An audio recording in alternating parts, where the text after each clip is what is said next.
영들이 이 세상에 가득하다는 것을 전제하고 우리에게 싸움을 가르칩니다. 바울 당시에도 헬라 철학자들은 영들 무시했습니다. 신을 무시했습니다. 이성의 세계, 즉 물리적 세계, 유물론 이상, 보이지 않는 영적 세계, 초월의 세계 무시했습니다. 관념적으로 신이 있다, 뭐 올림포스 산에 신이 있다, 이런 신화 속의 이야기만 했지 실제로 신이 있다, 죽음의 세계가 있다, 보이는 것이 다가 아니고 우리가 말하는 것이 그 뒤에 악한 영들에 의합니다, 믿지 않았습니다. 근데 바울 같은 똑똑한 사람, 바울같이 유대교 철학, 당시에도 유대교 철학도 있습니다. 유대교 신비주의도 있습니다. 유대교 신비주의도 알고 유대교 철학도 아는 바울이 뭐라냐면 그딴 소리 다 집어쳐라, 악한 영들은 실제한다고 말하고 있습니다. 아멘.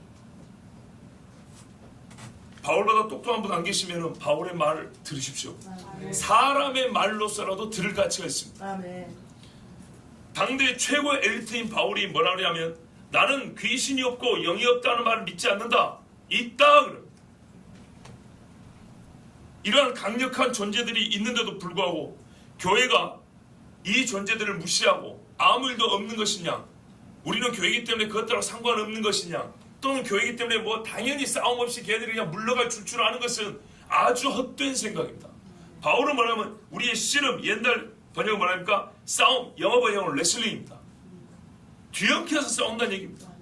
우리가 항상 피부를 맞대고 이렇게 하나씩 점으로 주먹질하는 게 아니라 온몸을 맞대고 뒹구는 것이, 야곱이 야복강에서 싸운 것처럼 그렇게 뒹구는 것이 영들과의 싸움이라고 말합니다. 이런 싸움이 항상 있어요. 항상. 그런데 이거를 부정하고 또는 감지하지 못하고 산다는 것은 교회가 망하겠다는 말하고 똑같은 겁니다. 왜냐하면 우리가 멈춰야 되면 마귀는 우리를 지옥으로 끌어오고 싶어서 항상 달려들기 때문입니다. 아니 칼을 들고 달려드는 적이 있어도 내가 속으로 아니면 겉으로 말하라도 당신이 오지만 나는 안 싸울래, 그런다고 됩니까? 적어도 사람 어떻게 해야 되죠? 도망가야 되죠. 그건 육의 생명 건질지 모르지만 영의 생명 그렇게 건져지는 게 아닙니다. 마귀에게 도망간다는 것은 하나님의 성령이 함께하지 않냐고 성령의 권능을 전혀 갖지 못한 사람의 뜻입니다. 성경은 마귀를 대적하라고 그랬어요. 아멘. 예수로 마귀에게 명령한다고 그랬어요. 아멘. 그런데 그것을 못하고 도망간다는 사람은 예수와도 상관없다는 사람이니까 죽는다는 얘기입니다. 자, 우리는 그동안의 악한 영들의 실제를 들었고 믿는 사람들입니다. 여기서 악한 영이 없다고 믿는 사람은 없지요. 자, 또 그들의 활동에 집중해서 그들을 대적하고자 강한 기도도 했습니다. 옛적에 우리 자매 중에 한 사람 귀신 들려왔지요. 2주 연속 12시 넘도록 얼마나 많이 기도했습니까? 또 바울이 했던 것과 같이 우리가 악한 영들의 명령도 하고 싸우기도 하고 많이 해왔습니다. 그런데 바울이 그런 일을 안 했어가 아니라 여러 초대교회 교회들이 그런 영들과 싸움을 안 했어요. 옛날에 귀신들이 엄청 많았거든요. 안 했어가 아니라 하고 있기 때문에, 계속 싸울 것이기 때문에 그 영들이 누군가, 도대체 우리가 싸우는 놈들의 정체가 뭔지에 대해서 한 번쯤은 우리말 하면 이론적으로, 그렇죠? 그 정체를 한번 규명할 필요가 있다는 거죠. 예, 실제적으로 싸움이 먼저 시작됐어요. 예수를 믿는 순간 싸움이 시작되기 때문에 시간적으로는 싸움이 먼저예요. 그런데 뭐 항상 패했던 것도 아니지만 언제라도 우리가 잘 알지 못하면 패할 가능성이 있고, 이 싸움을 한 번이라도 져서는 안 될 싸움이기 때문에 내가 누구하고 싸우는지 백전백승을 하려면 지피지기라고 그랬어요. 나를 알고 상대를 알아야 된다고 그랬죠. 그래서 바울이 우리가 싸우는 상대에 대해서 아주 명확하게 가르쳐주고 있습니다. 그러니까 이 영들의 정체를 정확하게 알아야 하고 그 힘들을 알아야 되고 그 역할과 목적에 대해서, 그들이 하는 일의 목적에 대해서 면밀히 조사하고 파악하는 일이 신자들에게 이 싸움을 계속하려면 반드시 있어야 된다는 얘기입니다. 아멘. 자, 특별히 우리는 이전보다 더 세속적인 세상을 살고 있습니다. 영적인 세계를 무시하는 철학적 가르침도 많았고 과학적인 가르침도 많았는데 요즘에 추가된 게 하나 있어요. 가상세계라는 거예요. 이 가상세계라는 것이 등장했고 영적 세계를 마치 가상세계쯤으로 여기는 인간들이 있어요. 자, 이런 이야기를 길게 할 수는 없고요. 하여튼 이와 같이 영적 세계가 있다는 것을 부정하고 더 무시하는 것들이 여러 측면에서 우리 기독교인들을 도전하고 있습니다. 그렇기 때문에 우리는 한번 우리가 누구하고 싸우는지, 이 싸움이 실제하고 영적인 세계에서 매우 치열하게 벌어지고 있는 싸움이라는 것을 오늘 말씀을 통해서 한번 듣고, 그리고 우리가 이 싸움을 알지 못하는 자들이 있기 때문에 아는 자들로서 싸울 책임이 있다는 것. 나만을 위해서가 아니라 신앙의 공동체와 여러 영들을 위해서 싸워줄 책임이 있다는 것을 오늘 말씀 통해서 듣고자 합니다. 그렇지만 이 정체가 무엇이냐 할 때 사탄이 언제 시작됐냐, 그들이 원래 천사였다는데 언제 타락했냐, 뭐 이런 이야기 안 합니다. 또 그들의 마지막이 무엇이냐, 아니 마지막 요한계시록에 잘 나와 있어요. 불못에 떨어진다 했어요. 그런 얘기가 아니라 싸우는 대상으로서의 실체.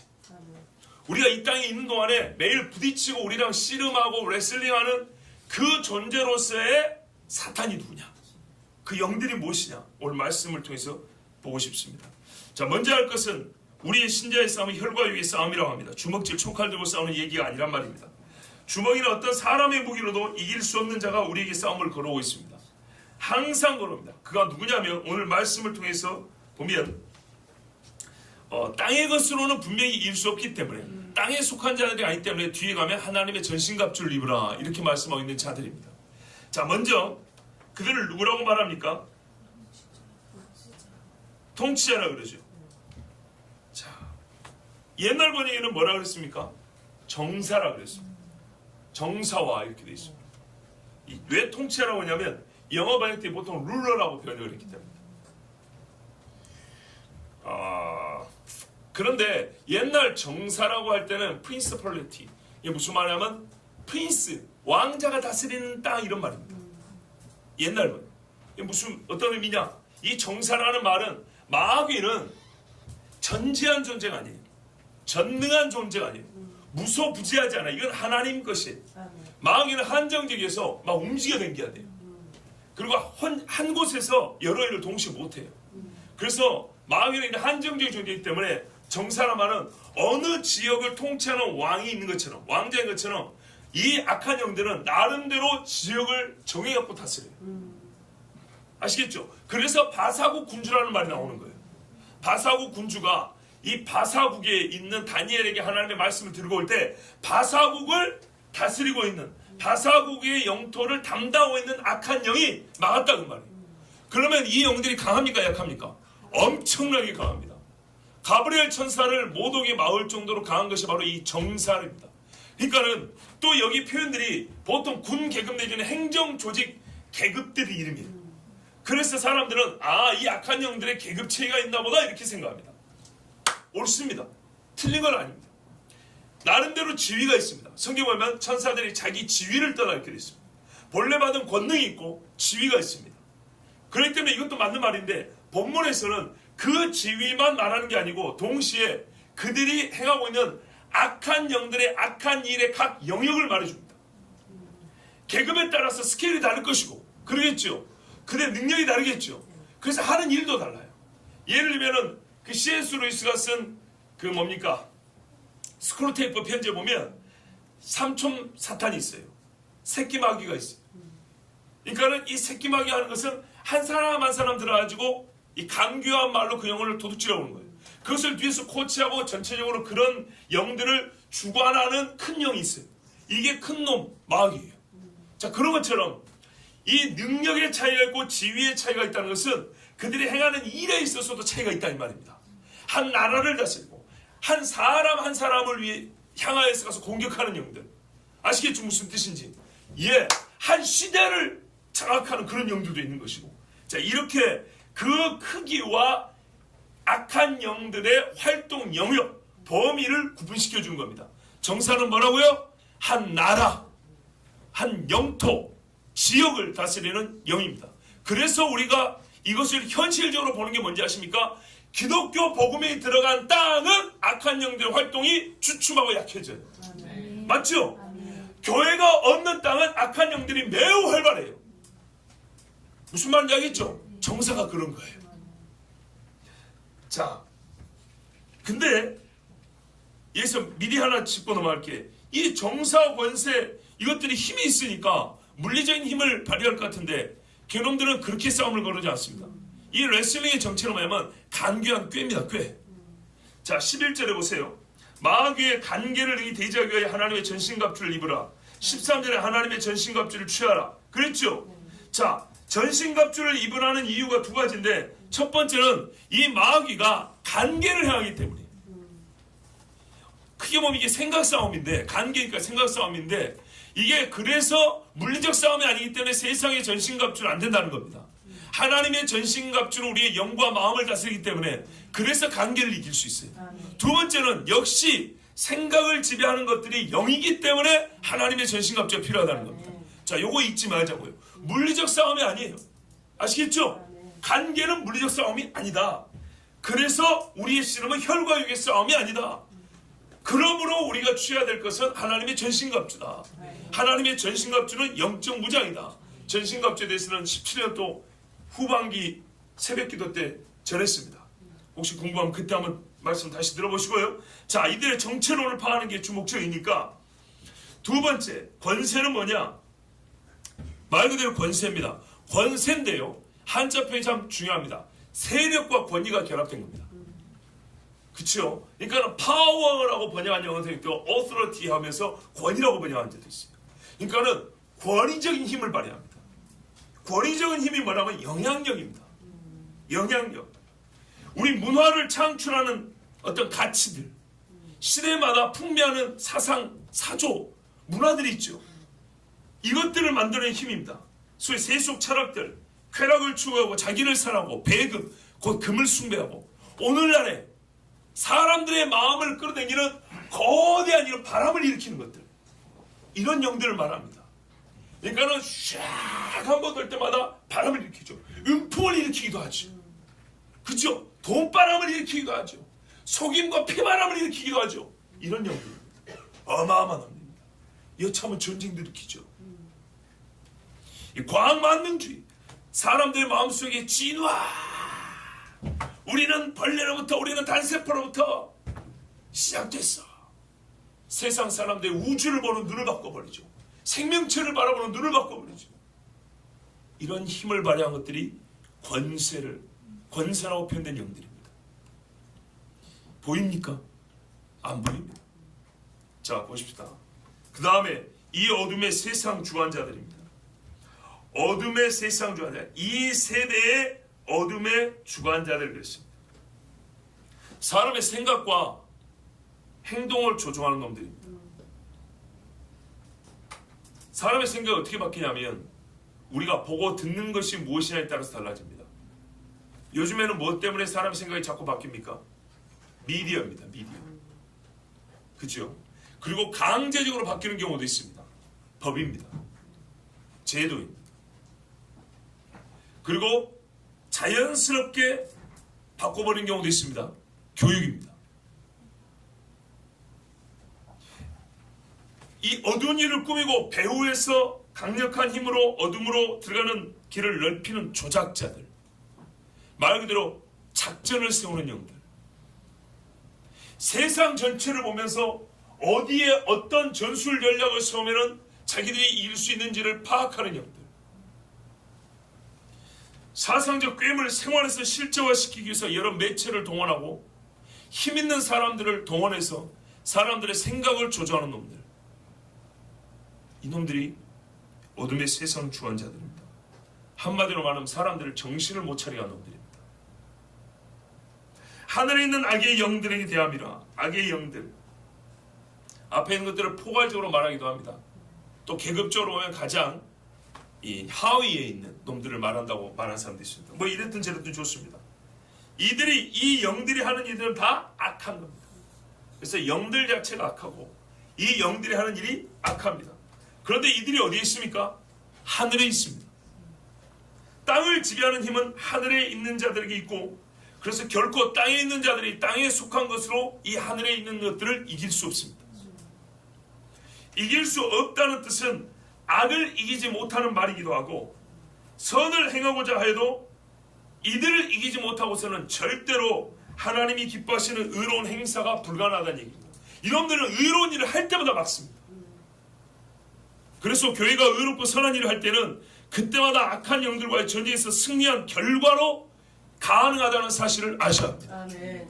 교회가 어느 때인가 우리가 옛적에 알지 못했던 선한 일과 의로운 일을 할 때는 마귀를 이걸 우리가 이기고 하는 거구나라는 걸 알아야 됩니다. 아멘. 본성적으로 끌어오르는 뭔가의 불만, 뭔가의 반대되는 욕구, 또는 서로의 충돌, 이것을 하나님이 어떻게 해요? 영적 싸움에서 이기합니다. 온유하게 하건, 참게 하건, 지혜롭게 하건, 인내하게 하건, 혹은 돌파하게 하건, 싸워 쟁취하게 하건, 이 모든 것들을 포괄적으로 영적 전쟁인데, 이 영적 전쟁을 이긴 후에서야 믿음의 사람과 교회는 의로운 일을 행할 수 있습니다. 아멘. 오늘 본문에서 아쉬운 점이 하나 있는데요. 맨 끝에 가서 대함이라 한 번 더 있습니다. 대함이라. 헬라어로 프로스인데 뭐뭐에 대하여 라는 말도 있고 뭐뭐에 대적하여 이런 뜻도 돼요. 원래 원문에는 5번 있습니다. 이 말은 무슨 말입니까? 이 대적 관계를 강조한 겁니다. 이게 무슨 말이냐면 정사에 대적하여, 권세에 대적하여, 어둠의 세상 주관에 대적하여, 하늘의 악한 영들에 대적하여, 이렇게 돼 있습니다. 근데 이거를 싹 생략해서 이게 무슨 말이냐 싶어요. 여러분 글쓰기 수업을 배우면요, 접속사를 안 쓰고 말을 이어가는 법을 배웁니다. 그리고, 그러나, 그러므로 이런 걸 안 쓰고, 이게 고수입니다. 말을 서툴게 할수록 못할수록 있는 말들이 많아요. 연결사들이 많아요. 주저하는 말들이 많고 불필요한 말이 많죠. 그죠? 저 같은 사람들 그래서 말을 잘하는 게 아니에요. 담대하게 하는 거지 잘하는 게. 세상 기준으로 볼 때는 잘하는 게 아니에요. 그런데 실제로 말을 잘한다는 것은 이게 참 이게 딴소리인데 영향을 미치면 말을 잘한다는 겁니다. 근데 기교적 측면에서 말을 잘한다는 것은 불필요한 말이 적어야 합니다. 그리고 말이 효율적이야, 효율적이야. 근데 오늘 바울이 쓴 말은 매우 비효율적입니다. 글을 못 배운 사람이 쓴 것 같습니다. 어색하잖아요. 정사에 대적하여, 권세에 대적하여, 악한 영들에 대적하여, 대적함이라. 이런 얼마나 복잡하고 참 읽기도 곤란한 말이 어디 있단 말입니까? 그래서 이것이 하나님 주신 말씀이라는 거예요. 글쟁이가 쓴 게 아니고. 하나님이 이렇게 말을 주신 이유는 이 싸움의 대적 관계, 우리가 피할래야 피할 수 없는 치열한 싸움이라는 것을 말씀해 주려고 하는 거예요. 바울이 글 쓰는 법을 몰라서 말을 못해서 그러는 게 아니라고요. 그런데 오늘날의 사람들이 이걸 보고 야, 이거 그렇게 수준 낮게 글을 썼다냐. 우리 신학자들, 많이 배운 놈들, 우리 많이 배운 사람들이 이 글을 멋지게 다듬어줄게, 읽기 편하게 다듬어줄게 한다고 한 게 이 지경이에요. 그러니까 이 싸움이 얼마나 치열한지를 우리가 읽으면서 체득할 수가 없는 거예요. 느끼지를 못하는 거예요. 여러분, 우리 번역은 바울이 영적 전쟁의 상대에 대한 강조를 아주 약화시켜 버렸습니다. 말씀을 축소, 생략해버리면 뜻이 약해집니다. 하나님의 본뜻은 반드시 이 대적을 피할 수 없으니 어쩌라고요? 싸우라는 얘기입니다. 피할 생각하지 말고. 예, 신자들 각 생활 영역에서 모든 의로운 행사에서 그 정도와 단계에 맞춰 마귀는 괴계로 우리를 무너뜨려 합니다. 이제 아시겠죠? 각 영역별로 접근한 놈들이 달라요. 한 놈이 이긴 것 같은데 왜 자꾸 안 나아지지? 그 다음 단계 준비한 놈들이 있어요. 큰 일을 계획할 때하고 이게 디테일하게 들어갈 때 세밀한 부분에서 공격하는 놈들이 있어요. 크게 회의를 할 때는 괜찮았어. 이겨냈어. 근데 이거를 실행할 때 각 사람에게 분담을 시켜놨더니 한 사람씩 각기 격파하려고 시험 들어갖고 일이 안 되는 경우가 있어요. 영들이 달라요. 그때마다 기도해야 되는 겁니다. 아멘. 그리고 이놈들은 괴계로 들어온다 그랬죠. 분명히. 간계. 무슨 말입니까? 정면으로 안 들어오고 옆으로 들어온다는 얘기입니다. 모르게 들어온다는 얘기예요. 그리고 자기를 감추고 다른 사람을 내세웁니다. 성경에도 보면 마귀가 사람으로부터 사람으로, 믿음에서 믿음으로 것처럼 불신에서 불신으로, 속임에서 속임으로 이렇게 가는 경우가 많아요. 암논의 사촌, 그 이름이 뭐죠? 요나답이었던가. 다윗의 형 시므아의 아들 요나답인가 그래요. 걔가 꾀를 넣어줬어요. 암논에게. 아프다고 해가지고 다말을 끌어들여서 강간해라고. 이런 식입니다. 마귀는. 자기를 감추고 다른 일을 내서 뒤에서 일을 합니다. 그리고 괴계가 되려면, 관계가 되려면 같은 수법을 눈에 띄게 다시 쓰면 안 됩니다. 마귀는 본질적으로는 다르지 않은데 겉보기에는 다르게 보이는, 그래서 사람들이 속아 넘어가기 쉬운 방법으로 접근해서 넘어뜨립니다. 이게 관계입니다. 그래서 발견하기 어렵습니다. 그런데요, 발견하기가 어려우면서도 쉬운 것이 마귀가 있는 곳에는 항상 냄새가 납니다. 악한 냄새가 나요. 독사가 있는 데는 무슨 내랑이죠? 누린내가 난다고요. 짐승마다 냄새가 달라요. 개가 있는 곳은 개똥 냄새 나죠. 그런 것처럼요. 마귀 새끼가 있는 곳에는 마귀 냄새가 나요. 그리고 꼭 이 냄새를 풍겨요. 그리스도인 데서는 그리스도인 냄새가 나는 것처럼 마귀는 꼭 냄새를 풍겨요. 그리고 언제나 무자비합니다. 성경에 말했어요. 무자비하고 무정한 자라. 로마서 그랬죠. 이를 누가 합니까? 마귀가 합니다. 마귀는요, 겉으로는 뻔질하는데 뭐가 없어요? 사랑이 없어요. 정이 없어요. 속에 들어가면 진짜로 뭐가 없어요? 자비가 없어요. 비양심적이에요. 옳음과 그릇됨을 가리려고 하잖아요. 애써 수고하여 그 일을 하려고 하잖아요. 이것이 대번의 마귀 냄새를 풍긴다는 겁니다. 그래서 우리가 알 수 있다는 겁니다. 자, 계속해서 이들의 정체를 한번 밝혀볼까요? 두 번째 본문입니다. 고린도후서 4장 4절입니다. 좀 앞으로 넘겨보십시오.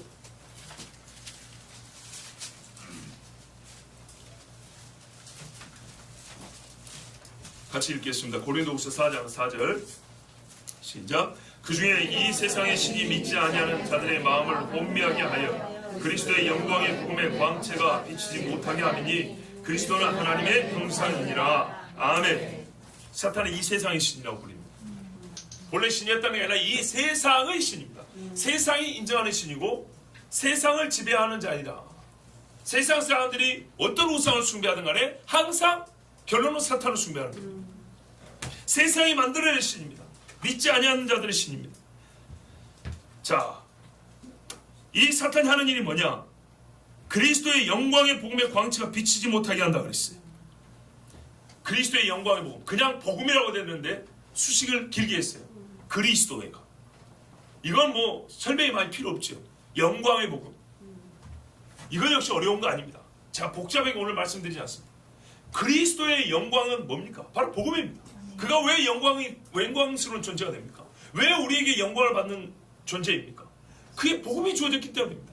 그를 믿으면 구원을 받기 때문입니다. 아멘. 그렇죠. 그의 말씀이 그 복음에 기록되어 있습니다. 아멘. 이 기록된 말씀을 통해 우리는 주님을 찬양하고 주 행하신 일을 믿습니다. 아멘. 그래서 주가 영광을 받습니다. 아멘. 그리고 그리스도의 영광이 기록된 게 복음입니다. 아멘. 복음을 통해 그리스도의 영광을 받고 그리스도의 영광이 여기에 고사에 기록되어 있습니다. 아멘. 그러니 이 말을 어렵게 생각할 필요는 없습니다. 하여튼 복음은 가치없게 설명될 수 있는 오직 그리스도와 연관되어 있고요. 아멘. 그리스도의 영광이 담겨있는 글로 우리가 읽어야 됩니다. 아멘. 그러니까 이 영광은 뭡니까? 부정할 수 없는 빛이잖아요. 이 빛이 우리에게 비춰지면 구원을 받죠. 아멘. 생명의 빛으로 이 땅에 오셨다 그랬죠. 아멘. 자, 그런데 마귀가 하는 게 뭐예요? 이것이 못 비치게 해요. 어떤 식으로 못 비치게 합니까? 이 말씀 자체를 덮을 수 있나요? 마귀는 그걸 못해요. 비침을 받아야 할 때 사람들의 마음을 덮어버리는 거죠. 그렇죠. 요한복음에도 말하는 거 아닙니까? 사람들이 빛보다 어둠을 더 사랑하여. 마음이 사랑하는 쪽으로 기울게 되어 있습니다. 빛을 미워하게 됩니다. 또 한 가지 오늘 본문에 뭐랍니까? 마음을 혼미하게 하여. 이 전쟁이 물리적 싸움이 아닙니다. 생각 싸움입니다. 마음, 영혼이라고 해도 상관없겠습니다. 마음 우리의 내면을 총체적으로 일컫는 말이니까. 자, 영광의 복음이 이 어둠 속에 있는 자, 우리가 어둠 속에서 빛 가운데로 끌어내신 자라고 베드로도 그렇게 말하고 있죠. 아멘. 어둠에 있는 자들이 빛이 비춰야 되는데 이것을 못하게 해요. 어떻게 못하게 해요? 마음을 혼미하게 해요. 정신을 못 차리게 해요. 우리가 죄라고 불리게 하는 것들이죠. 마약을 먹으면 사람 어떻게 됩니까? 정신이 혼미해집니다. 엊그저께 우리 홍준사님이 말했죠. 이른비 언약교회 중국에 중국 정부의 탄압에 대적하는 항거하는 왕이 목사님 교회 성도들에게 약을 주입해가지고 어떻게 해요? 정신을 혼미한 상태로 만든 다음에 자기 교회 목사에 대하여 거짓 진술하겠다. 제가 그래서 우리 전수님한테 옛날에 한 말 있어요. 나 마약하는 사람 아니다. 여기 봐라. 내 마약하는 사람 아니다. 왜 이렇게 말하는지 아십니까? 영화 같은 일들이 벌어지기 때문입니다. 사람 뒤통수 하나 때리고 잠시 기절 동안에 마약 주사 하나 딱 꼽아버리고 그 다음에 경찰 출동하면 이 사람 뭐가 되죠? 마약 투여다 현재에서 잡힌 사람 되어버립니다. 이런 일이 불가능할 것 같습니까? 매우 쉬운 이야기입니다. 불법 무기 소지? 아주 쉽습니다. 몰래 총 들어갖고 집에서 차 한잔 마시다가 소파 밑에 살짝 넣고 나와가지고 그 다음에 경찰 들어가면 불법무기 소지자 되는 겁니다. 영화에서 많이 봤죠. 이게 불가능하다고 보십니까? 실제로 중국에서 지금 일어나고 있잖아요. 아니 나이트클럽 같은 데 가면은 술 마셨는데 거기에 약 들어있어가지고 여자들이 많이 당하잖아요. 이게 교회를 무너뜨리기 위해서 쓸 수 있는 겁니다. 어떻게 해요? 정말 불량한 사람이 교회 식당에 밥 먹는데 밥에다가 국에다가 섞었다고 생각해보세요. 온 교인이 어떻게 해요? 약쟁이들 돼버리겠죠. 그럼 어떻게 됩니까? 한 방에 거룩한 교회가 마약 집단 돼버리는 겁니다. 아시겠어요? 그럼 신문에 한번 나오면요, 아무리 부정을 해도 안 돼요. 안 되죠. 세상의 미디어를 잡고 있는 악한 권세들에게 이길 수 있습니까? 안 된다는 겁니다. 그래서 제가 미리 말해놨어요. 가끔 그래, 절대 자살 안 한다, 누가 자살했다면 믿지 마라, 뭐 그런 거 있지요. 정말로 여러분, 이 세상이 그렇게 무섭습니다. 이게 마귀가 하는 짓들입니다. 마음을 혼미하게 합니다. 혼미하게 해서 우리로 하여금 복음의 광채 빛이 못하게 합니다. 세상 것을 즐기고자 하는 마음을 가득 채워줍니다. 무엇이 옳은지 그른지 판단을 불가능하게 하는 사상적 혼미함을 대줍니다. 정확한 판단을 내릴 마음의 활동 시간을 허락하지 않습니다. 술 취함과 음행으로 마음을 뺏어버립니다. 우상 숭배와 돈을 사랑함과 타인의 괴로움도 즐기는 사악한 마음, 피를 즐거워하는 마음으로 그리스도의 복음을 보지 못하게 하고 그 영광의 빛을 비추지 못하게 막아버립니다. 마음을 막아버립니다. 4장 4절 끝부분에 그리스도는 하나님의 형상이라, 이것 때문입니다. 그리스도가 하나님의 형상이기 때문에, 복음이 비추면 하나님을 본 것이기 때문에, 하나님의 얼굴을 보고 도망갈 자가 어디 있어요, 세상에. 그런데 이 형상은 우리가 하나님의 형상이라는 말과 좀 다릅니다. 말해도 우리는 하나님의 닮은 꼴이지만 예수는 하나님 본체 그대로의 이 모양체. 히브리서 1장 3절 전반부에 이는 하나님의 영광의 광채시요 그 본체의 형상이시라고 그랬어요. 이 차이를 아셔야 됩니다. 우리는 각기 얼굴이 다르죠. 우리를 보았다고 해서 하나님을 보았다고 말하지 않습니다. 근데 예수님 뭐라고 했어요? 나를 본 자는 아버지를 보았거늘. 본래 모습이기 때문에, 본래 모습으로서 형상이라고 해요. 본래 모습의 형태를 그대로 갖고 있다는 얘기입니다. 우리는 닮은 꼴이라는 것이 형상이에요. 그렇기 때문에 복음을 만나게 되면 어떻게 된다고요? 복음을 접하면 하나님을 직접 대면하는 것 같아요. 그 빛에서 벗어날 자 없고 피할 수가 없어요. 그러니까 이 빛을 못 받게 하려고 마귀는 뭘 어떻게 한다고요? 마음을 혼미하게 한다고요. 마음이 복음에 집중하지 못하게 하는 온갖 수단과 방법을 다 쓴다고요.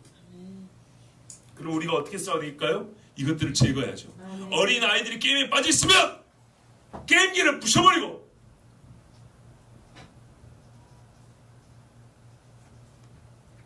얼마 전에 핸드폰 하나 부셔버렸어요. 아이들이 그것만 붙들고 있어서 세상이 하도 험해서 자녀들이 어디에 있는지 궁금해서 전화기를 줬어요. 근데 연락만 한 게 딴짓거리를 하더라고요. 야구방만 이렇게 해버렸어요. 말을 해도 안 들으니까. 그리고 나머지 전화는 정지시켜버렸어요. 아니 이때쯤 되면 이제 서로 충분히 자기 스케줄, 엄마 아빠 약속한 대로 할 수 있을 것 같아서. 인상 쓰지 마세요. 이건 교훈으로 하는 말이에요. 가정의 창피 이런 게 아니에요. 좋은 이야기만 예로 드는 게 아니에요. 부끄러운 이야기도 있고 좋은 것도 있고, 이거는 부끄러운 게 아니에요. 요즘에 보편적으로 있는 이야기들 중에 한 가지를 한 것뿐이에요. 전화기 아까워서 못한다고 예수 믿는 사람들.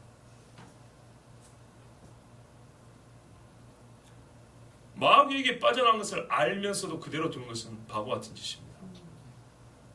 그런데 여기까지 결단하기가 쉽지는 않아요. 어려워요. 왜요? 마귀는 애들한테만 역사합니까?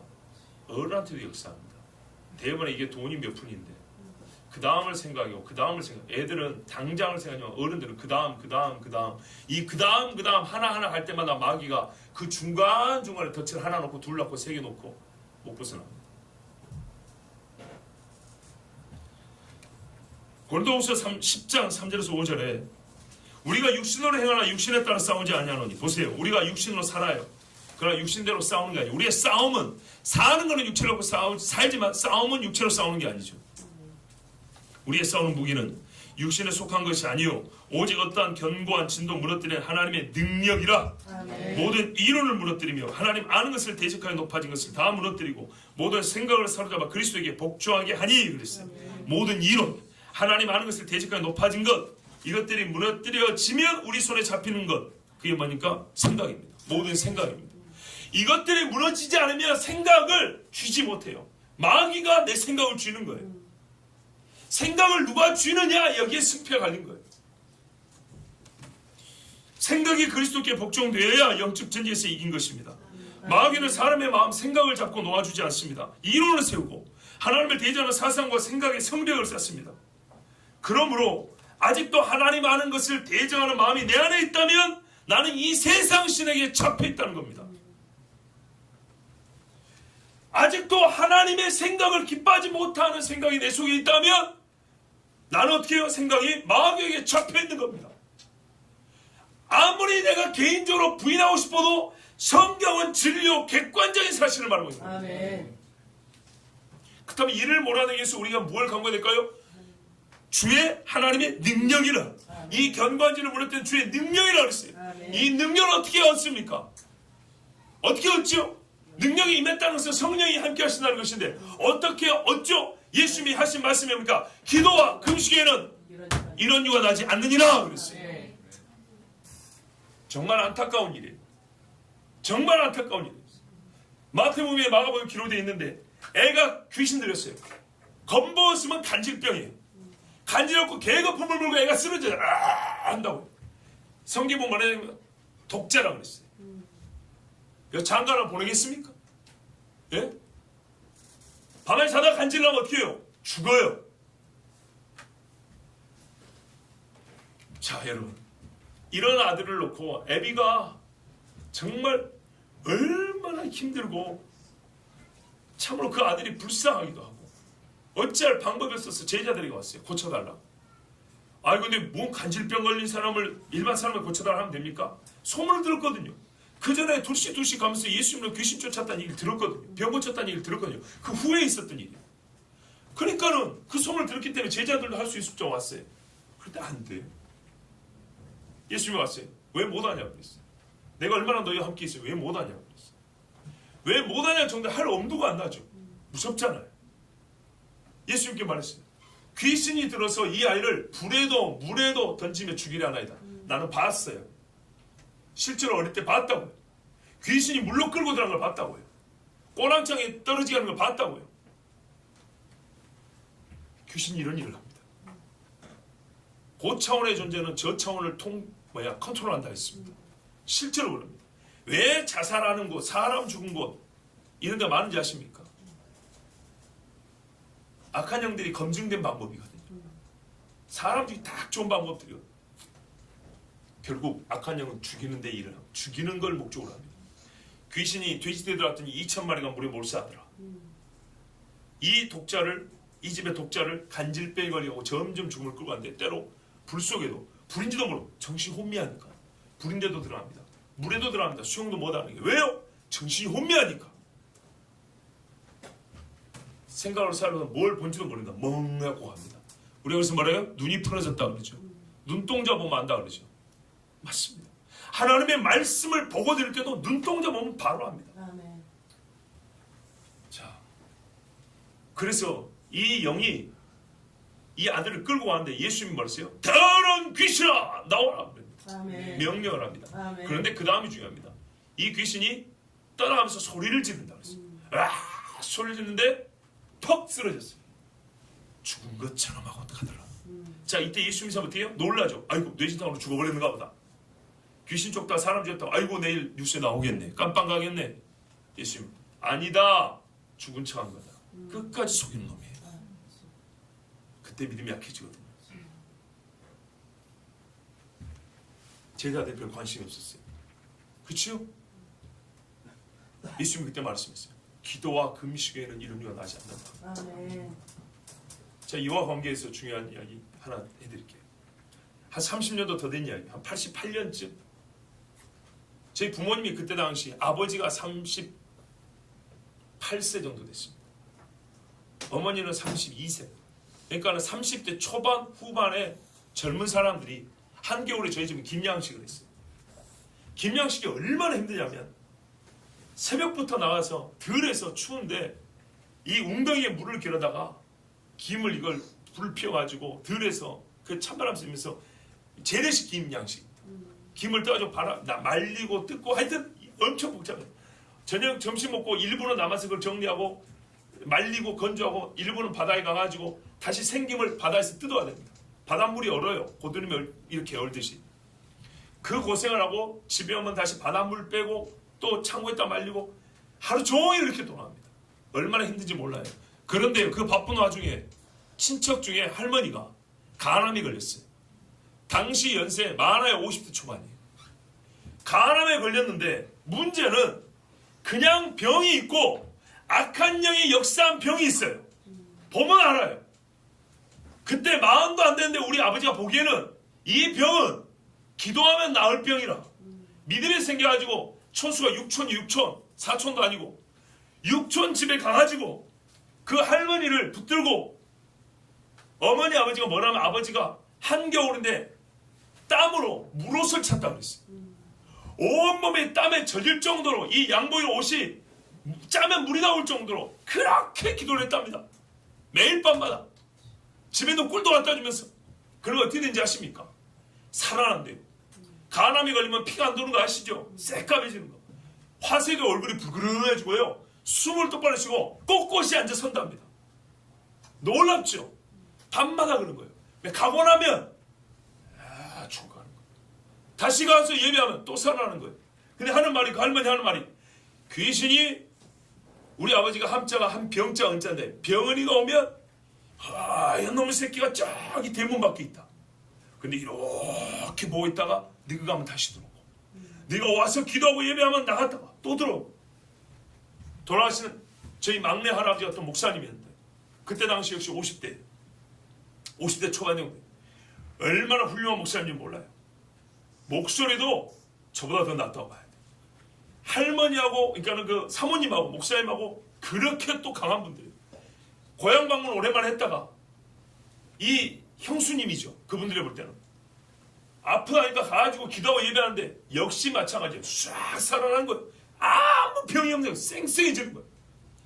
형수님 우리 따라 우리 교회 갑시다. 충청도에서 목회했는데 금산에서 갑시다. 형수님 우리 작자오기 가면 낫습니다. 갑시다. 근데 문제는 이겁니다. 그 집 아들들이 있죠.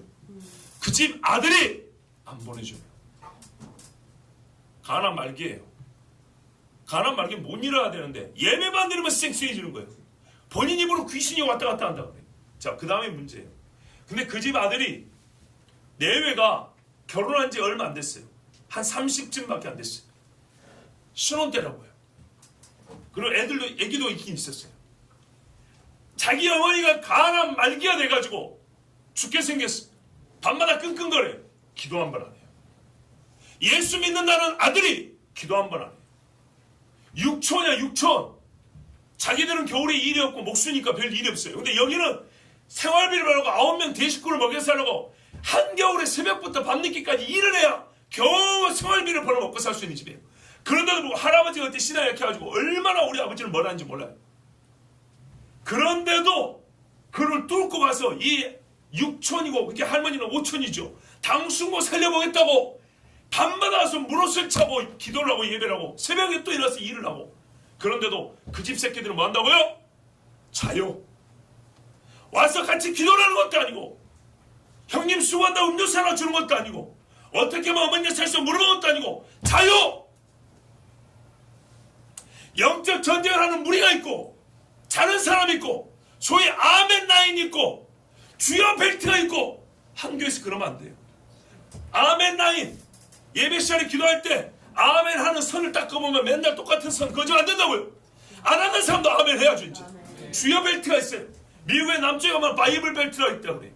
성경을 아주 잘 믿는 사람이 신학식 두꺼운 사람들이 사는 지역을 바이블 벨트라고 그래요. 한교에도 우리 뭐 얼마나 되는 교회라고 주여 벨트가 있어요. 주여 부르고 기도합시다 하면 주여 쓰라 나는 선이 있다 이 말이에요. 허리띠 벨트처럼. 이제는 이거 넘어가야 돼요. 아멘. 영적 전쟁은 주여 벨트만 합니까? 아멘 라인만 합니까? 온 교회가 해야 되는 거예요. 아멘. 아니 간암에 걸려고 지금 어머니가 죽어하는데 기도 한 번 하러 나오잖아요. 왜요? 교회는 다니지만 믿음이 없는 거예요. 무엇을 왜 기도해야 되니? 우리가 누구와 싸운지를 알지 못하는 거예요. 백날 천날 가르쳐줘도 안 믿는 거예요. 어떻게 됐을까요? 아들이 기도를 안 하고 아들이 협조하는데 어떤 방법이 있나요? 결국 얼마 못 걷도록 하셨어요. 증거를 보여줬잖아요. 기도하면 완전히 새롭게 돼가지고 온몸이 새롭게 된 것을 증거를 보여줬잖아요. 그런데 안 믿어요. 남는 와가지고 애를 태워서 기도를 해준대. 자기 새끼가 관심이 없어요. 아무것도 몰라요. 여러분, 우리 그리스도인이 뭐하는 사람들입니까? 돈 보태주는 사람입니까? 그리스도인은요, 기도하는 사람들. 아멘. 영의 전쟁을 싸우는 사람들. 아멘. 세상에서요, 전쟁하면은 주먹밥 만들어주고 금바지 무슨 숟가락 팔아갖고 전쟁 물자 한다고 보내주잖아요. 아니 적어도 기도하는 사람 있으면 옆에서 도와줘야 될까? 아멘. 힘을 실어주고. 아멘. 지 어미가 죽어가는데도 불구하고 아무 소리나 잠을 자고 있어. 우리 중에는 이런 일이 없기를 바랍니다. 아멘. 절대로 없어야 됩니다. 아멘. 마귀는 그래서 이 권능을 행한 사람은 뭐 했다고요? 기도했다고요. 기도. 아멘. 기도하지 않으면 절대로 이런 마귀와 싸워 승리는 잊지 못합니다. 아멘. 경험할 수가 없습니다. 자, 마귀는 어둠에 일어나는데 생각을 혼미케 하는 일들을 위해서 어떤 수단을 사용하냐? 마귀가 즐겨 사용하고 1차적으로 동원한 수단이요 일꾼은 뭐냐면 사람입니다. 사람을 통해서 혼미케 합니다. 애굽의 바알을 보세요. 발람, 특별히 거짓 선지자들 보세요. 거짓 선지자들은 그리스도인들이 옛적인 신앙인들이 성경을 못 보게 하고 하나님의 말씀을 못 듣게 했습니다. 아주 대표적인 마귀의 종들입니다. 가룟 유다 나중에 살았죠. 예수 판 다음에 자기가 잘못한 줄 알았죠. 그런데요, 그 지에 가니까 회개할 방법을 몰랐어요. 그렇게 배워놓고도 그래서 할 수 없이 그는 안타깝게도 생을 마감했어요. 어쩔 수 없이. 자, 성경 보면 디오드로메라는 사람도 있다 그랬어요. 교회 일꾼들을 아주 괴롭게 하는 사람이 있었어요. 하만 법을 바꿨죠. 에서 야곱을 죽이고자 했습니다. 물론 야곱이 잘못한 일도 있지만 에서는 야곱을 죽이고자 했습니다. 이런 사람들이 바로 마귀가 쓰는 사람들입니다. 마귀가 아주 애용하는 일꾼들입니다. 그 다음 말씀 볼까요? 디모데후서 2장 26절입니다. 이렇게 마귀의 일꾼들로 쓰임받는 사람들, 복음을 대지하는 사람들은 걱정이 있어요. 그들도 걱정이 있어요. 그 걱정이 뭐냐? 26절 봅니다. 시작. 그들로 깨어 마귀의 올무에서 벗어나 하나님께 사로잡힌 바 되어 그 뜻을 따르게 하실까 함이라. 아멘. 이게 걱정이에요. 대적자들 이게 걱정이에요. 반대로 생각하면 사람이 하나님께 사로잡히게 되면 하나님의 뜻을 쫓습니다. 아멘. 그래서 마귀는 올무를 놓고 사람들이 거기에 빠져서 나오지 못하게 합니다. 항상 마귀의 뜻만 행하게 합니다. 그 올무 안에서. 그러니까 이게 생각 싸움이라는 거예요. 뜻을 쫓아 행하는 문제이기 때문에. 그 올무가 무엇이냐?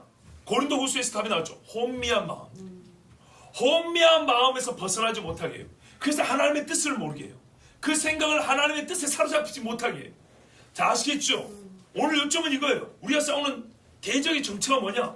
그리고 어떤 식으로 이 영적 전쟁이 일어나고 있냐면 한마디로 영의 전쟁이지만 구체적으로 하면 생각, 마음 싸움이라는 거예요. 마음 전쟁. 자, 그러면 마귀와의 싸움에서 승패는 바로 이 혼미한 마음을 또렷하고 정신 차리게 하느냐 못하느냐 있다고 우리가 결론 내릴 수 있죠. 예.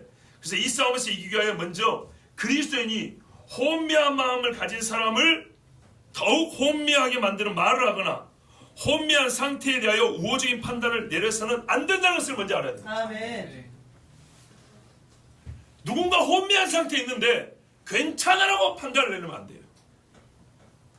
영적인 문제인데 이거는 육의 문제라고 결론을 내리면 안 된다 이 말입니다. 아멘. 분석과 판단을 그렇게 내리면 안 돼요. 사람이 육을 갖고 있기 때문에 육과 반드시 상관이 있습니다. 그러나 근본적인 문제가 영에 있다는 것을 항상 직시하고 이렇게 판단을 내리고 그리고 진단을 내려야 됩니다. 귀신이 역사하는 자리에서 귀신이 약한 힘을 발하는 증거가 분명한 곳에서 귀신이다, 영적인 문제다 이렇게 말을 못하는 것은 여러분 이해하고 들으세요. 바보입니다. 바보. 그냥 병이 든 것이 아니고 그냥 몸이 허약한 것이 아니라 마귀에게 사로잡혀서 간질이 난단 말입니다. 이 신경 문제로 간질병이 날 수도 있어요. 그런데 귀신이 들어서 일으키는 병이 있어요. 병명을 알 수 없는데 몸이 죽어가는 사람들이 있어요. 이것들은 악한 영들이 하는 겁니다. 많이 봤어요. 저는 우리 할머니한테서 봤어요. 우리 집에 예수를 믿기 시작하자 이 악한 영들이 그전에는 편하게 있었는데 이제 온 집이 예수를 믿으니까 이것들이 발악을 하는 거예요.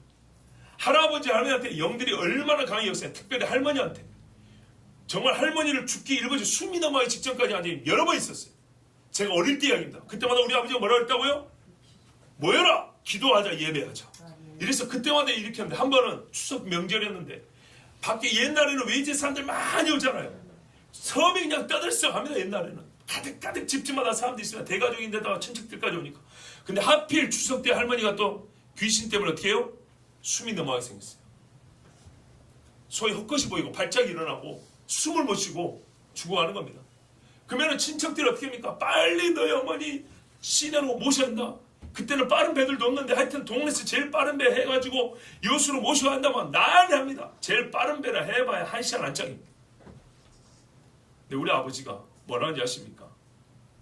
참, 난 아버지의 믿음을 못 따라합니다. 그때 저희 아버지 나이가 진짜 제 나이쯤이나 됐을 겁니다. 제 나이보다 더 어렸을 겁니다. 그런 소리 하지 마세요. 이거 죽을 뼈가 아닙니다. 증조 할아버지도 살아계실 때문에 이거 귀신 들어서 그런 겁니다.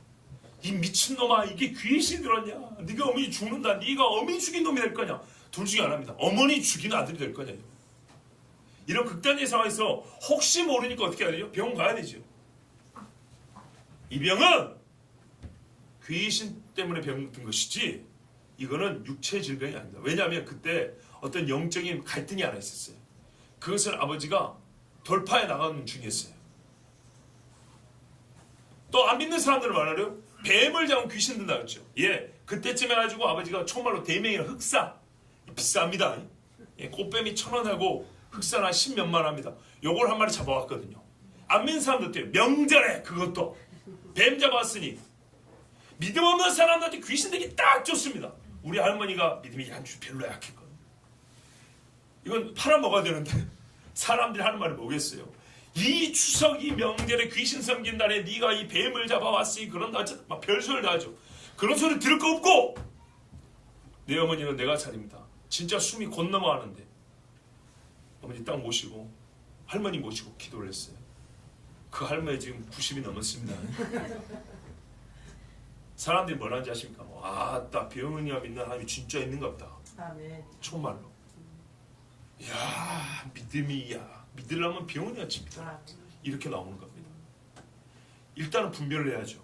이게 순전히 사람은 육이니까 반드시 약해져 병들이 돼 있어요. 이게 순전히 육체의 병인지 영이 사람의 몸을 지금 흔들고 있는 것인지를 알아야죠. 그래서 뭐야? 기도해야 돼요. 아멘. 기도 안 하면 분별 안 돼요. 아멘. 음식도 맛을 봐야 알지 이거를 경험해봐야 알지 안 그러면 절대 분별 못합니다. 정말 저는 이 말씀의 실제를 제 아버지부터 그렇게 배웠어요. 나는 그만큼만 어떤 이 영적인 능력이 없어서 이게 참 부끄럽지 깨닫는 것을 확실하게 깨닫고 배웠어요.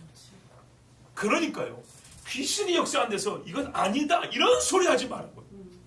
오히려 사람들 말 들었으면 사람이 돌아가셨을 거예요.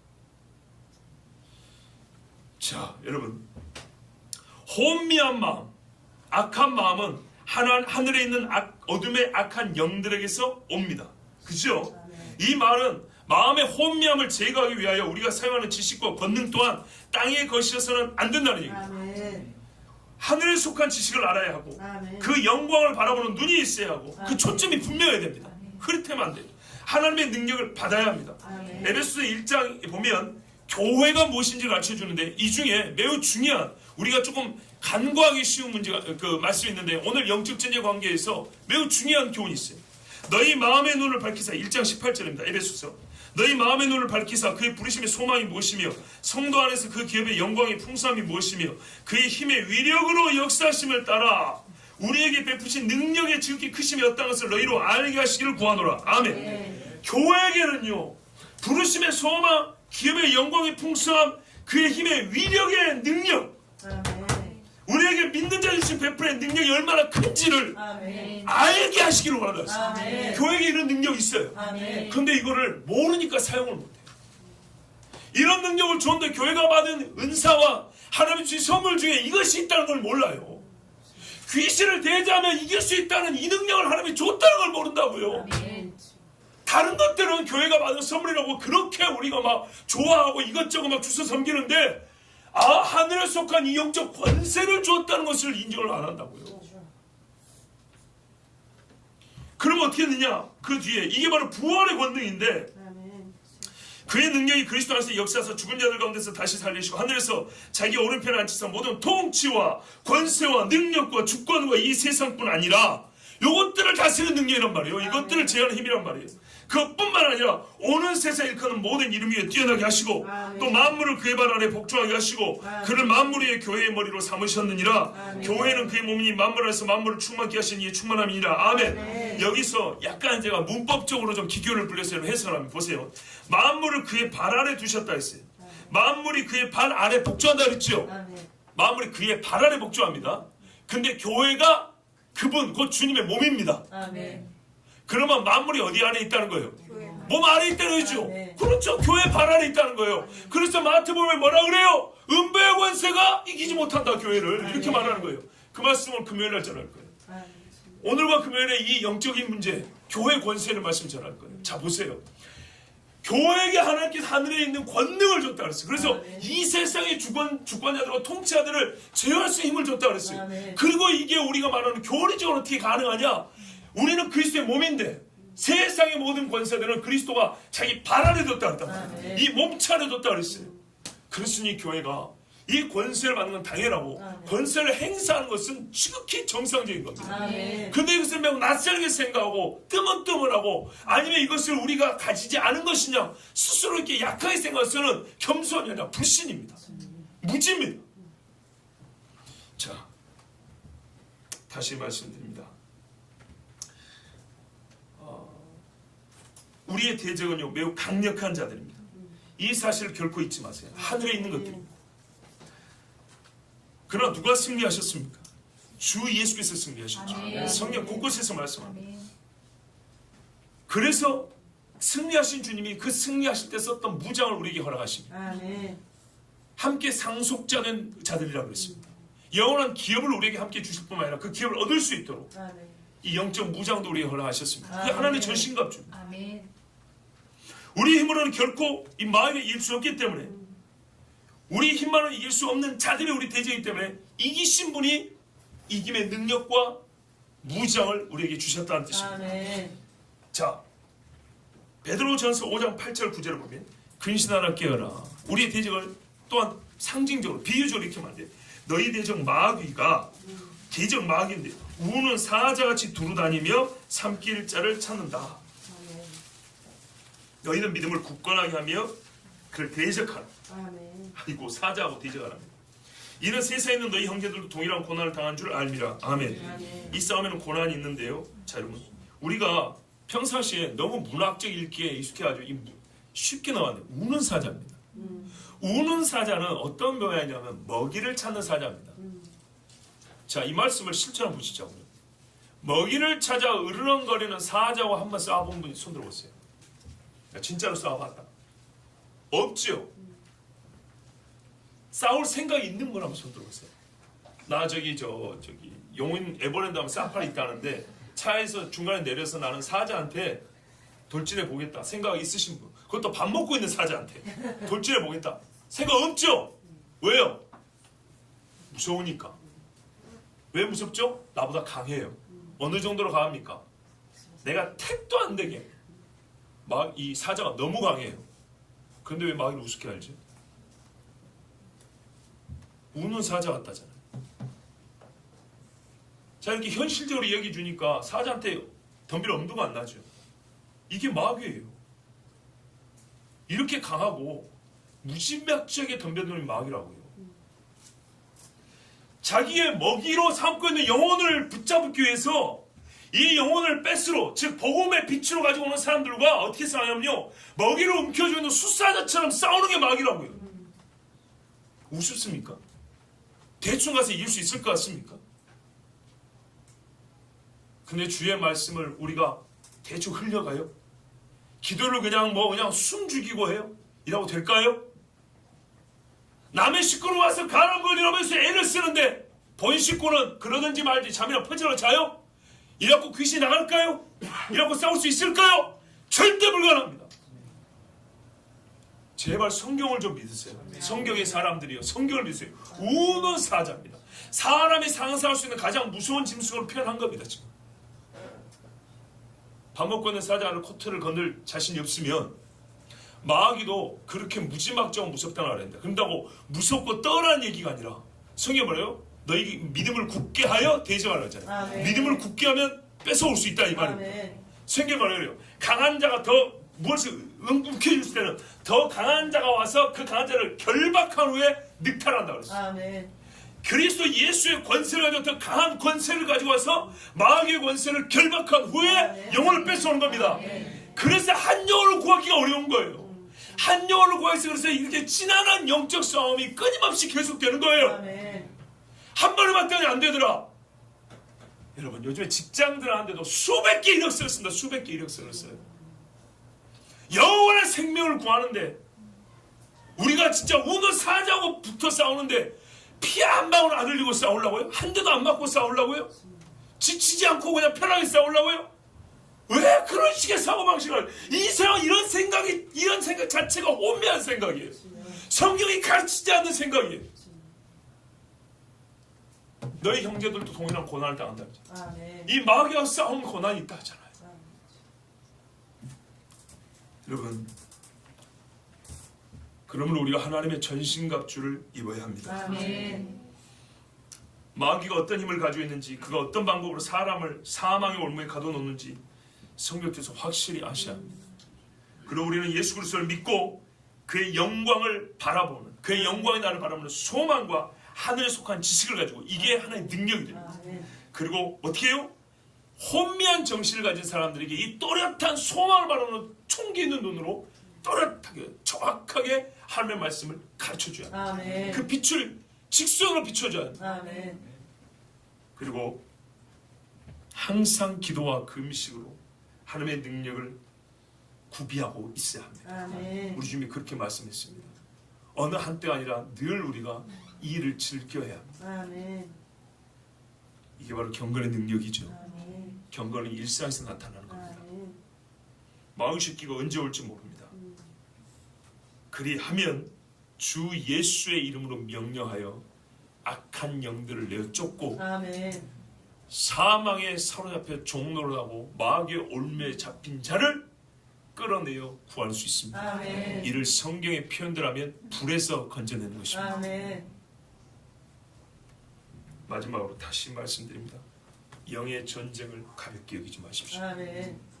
영은 영으로 싸웁니다.